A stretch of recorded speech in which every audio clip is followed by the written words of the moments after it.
It is live. ನನಗೂ ಅವ್ರಿಗೂ live. ಅವರಿಗೂ ಅವ್ರು ಕೇಳೋ ಪ್ರಶ್ನೆಗೆ ನಾನು ಇಮಿಡಿಯೇಟ್ ಆಗಿ ಸ್ಪಂದಿಸಬೇಕು, ಇಮಿಡಿಯೇಟ್ ಆಗಿ ಉತ್ತರ ಕೊಡಬೇಕು. ಅವ್ರು ಏನು ಉತ್ತರ ಕೊಡ್ತಾರೆ ನನಗೆ ಗೊತ್ತಿಲ್ಲ, ನನ್ನ ನೆಕ್ಸ್ಟ್ ಪ್ರಶ್ನೆ ಏನು ಅವ್ರು ಕೊಡೋ ಉತ್ತರದ ಮೇಲೆ ಡಿಪೆಂಡ್ ಆಗುತ್ತೆ ಅಂದಾಗ there cannot be a retake.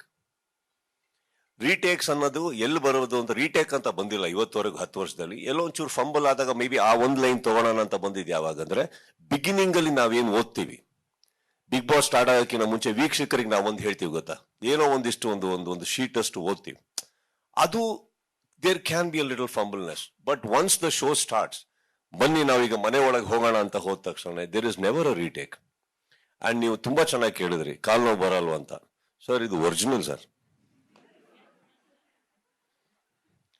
ಇನ್ನೊಂದ್ ಕಡೆ ಹೀರೋ ತೋರ್ಸ್ಕೊಳಕ್ಕಾಗಲ್ಲ, ಅದಕ್ಕಂತ ಅದ್ಭುತವಾದಂತ ಒಂದು ಡ್ರೆಸ್ಸಿಂಗ್ ರೂಮ್ ಇದೆ, ಅಲ್ಲೋಗಿ ಕಿರ್ಚಾಡಿ ಕೂಗಾಡಿ ಒತ್ತಾಡಿಸ್ಕೊಂಡು ಎಲ್ಲ ಮಾಡಿ ಮೆತ್ತಿಗೆ ಬಂದಾಗ ನಿಂತ್ಕೊಳ್ಳೋದು.